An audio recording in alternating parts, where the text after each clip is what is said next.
I don't know what I'm doing tomorrow I might go to the beach or I may stay home ណា I don't know what I'm doing tomorrow I may go to the beach or I may stay home មានន័យថាខ្ញុំអត់ដឹងថាខ្ញុំនឹងធ្វើអីទេនៅថ្ងៃស្អែកអាពាក្យ I'm doing នេះ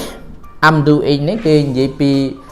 តាមពិតប្រយោគរបស់វាជាប្រយោគ continuous tense ក៏ប៉ុន្តែគេចង់ continuous tense ហ្នឹង express the future action មានន័យថាគេបង្ហាញអំពី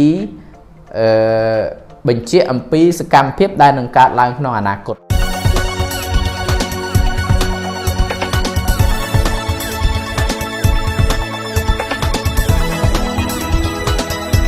អូខេសួស្តីបងប្អូនប្រិយមិត្តរៀនភាសាអង់គ្លេសបាទថ្ងៃនេះខ្ញុំយករបៀបក្នុងការប្រើប្រាស់ពាក្យ could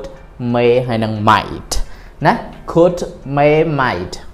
could may might ហ្នឹងគឺយើងប្រែថាអាចណាអញ្ចឹងបងប្អូនមើលនិយមន័យថាការប្រើប្រាស់ពាក្យ could may might ប្រើក្នុងទម្រង់ណាខ្លះបងប្អូនមកមើលនិយមន័យទាំងអស់គ្នាតែម្ដងបាទអញ្ចឹងគេថាម៉េច although could is used in conditionals it can also be used to mean possibility in this case could may might mean the same the speaker is not sure of the statement made when using these modals មានន័យថាម៉េចបងប្អូន although មានន័យថាទោះបីជាណា could ពាក្យថា could នេះបាទអញ្ចឹង although could is used in conditional គឺត្រូវបានប្រើប្រាស់នៅក្នុង conditional នៅក្នុងពូ conditional គឺលក្ខខណ្ឌណា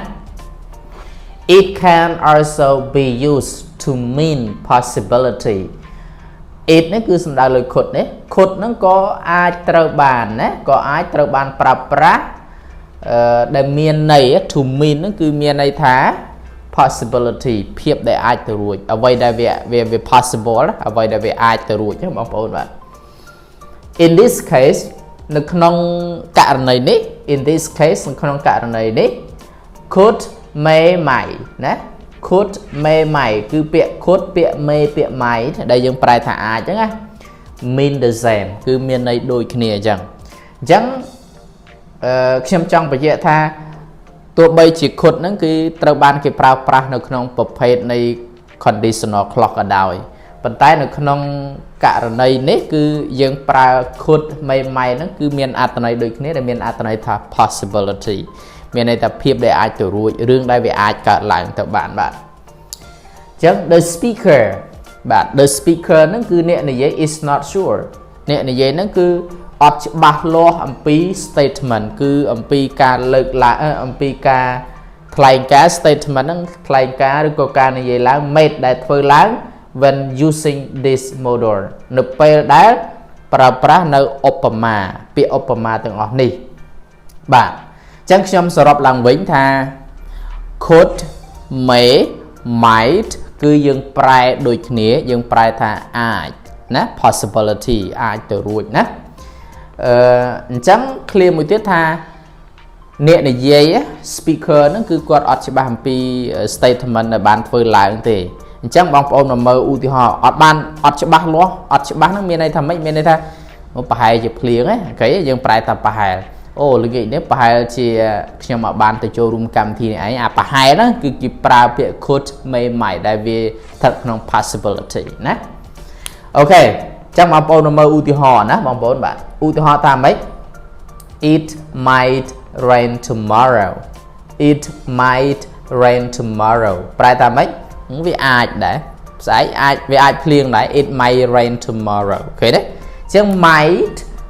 យើងដាក់ could ក៏បាន it could it may ក៏បានដែរ it could it might it may ក៏បានដែរយើងប្រែថាអាចយើងប្រែថាអាចណា it could rain tomorrow it might rain tomorrow it may rain tomorrow គឺយើងប្រែថាអាចណាអញ្ចឹង might may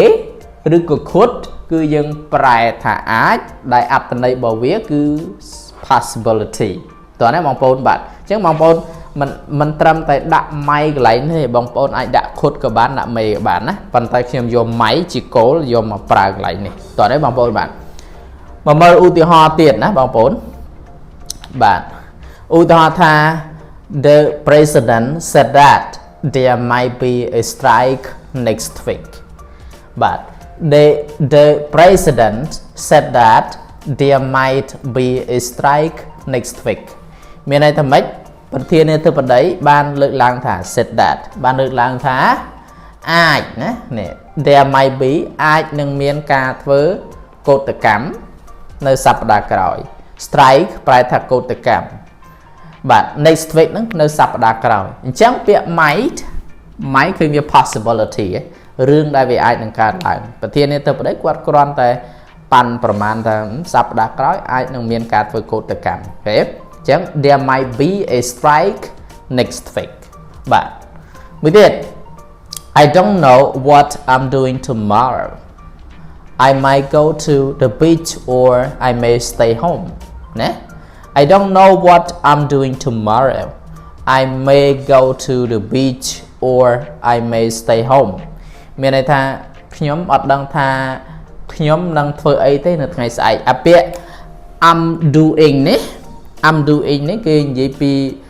តាមពិតប្រយោគរបស់វាជាប្រយោគ continuous tense ក៏ប៉ុន្តែគេចង់ continuous tense ហ្នឹង express the future action មានន័យថាគេបង្ហាញអំពី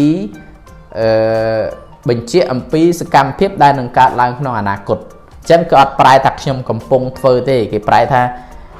ខ្ញុំ